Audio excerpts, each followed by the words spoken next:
다음은 울산 지역인데 상당히 반가운 소식입니다. 저희가 이 학교 비정규직 노동자들과 관련해서는 주로 안타까운 소식을 전해드렸는데 이번에는 건강 상황이 상당히 개선됐다는 조사 결과 나왔습니다. 어떤 이유 때문입니까?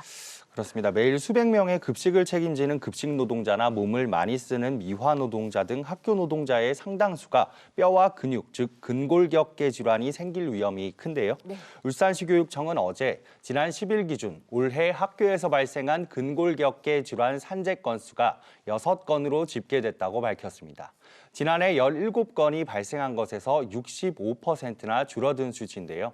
선제적인 예방, 회복 프로그램이 효과를 보고 있다는 게 교육청 설명입니다. 우선 울산 근로자 건강센터와 연계해서 근골격계를 풀어주고 회복시키는 각종 수업을 진행해 왔습니다. 올해 테이핑 교실과 요가 운동 교실 등 근골격계 질환 예방 프로그램에 현직 근로자 121명이 참여했고요.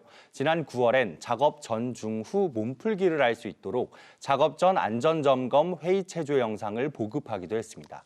이 같은 노력으로 지난달 만족도 조사에서 프로그램 참여자의 77%가 허리, 어깨 등 통증이 개선된 것으로 나타났습니다.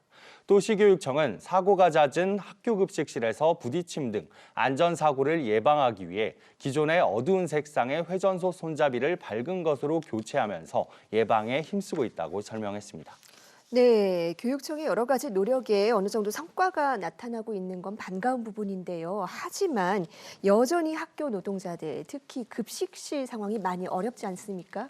그렇습니다. 가장 최근 통계는 지난 10월에 부산에서 나온 실태 조사인데요. 네. 지난 10월 부산 노동권익센터가 부산학교 총 281곳에서 일하는 급식 노동자 607명을 대상으로 실시한 노동자 안전보건 실태조사를 발표했습니다.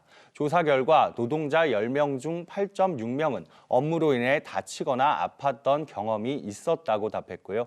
중복응답 기준 최근 1년간 업무상 사고는 물체에 맞거나 부딪히는 경우가 72.3%, 화상이 41% 순으로 많았습니다.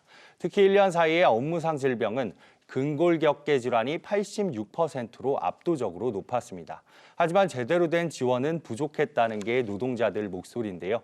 응답자 가운데 사고가 났을 때 치료비를 자부담한 경우는 64%, 질병의 경우는 77%가 치료비를 스스로 부담했다고 답했습니다. 조리실무사 1명이 100명 넘는 인원에게 배식하는 학교는 91%에 달하는 등 강도 높은 노동 환경이 원인으로 꼽힙니다. 이 같은 문제에 전국 교육청이 앞다퉈 로봇팔을 도입하거나 조리시설과 기구를 개선하는 노력을 기울이고 있습니다. 하지만 여전히 1인당 식수 인원이 다른 기관에 비해 과도하게 많다는 지적이 이어지는 만큼 보다 현실적인 노동 환경을 위해 끊임없이 노력해야 할 것으로 보입니다. 네, 이게 뭐 단순히 노동자들만의 문제가 아니고 결국은 우리 아이들의 먹을거리 그리고 부실 급식과도 연관이 있을 수 있는 문제입니다. 끊임없는 노력 정말로 필요해 보입니다.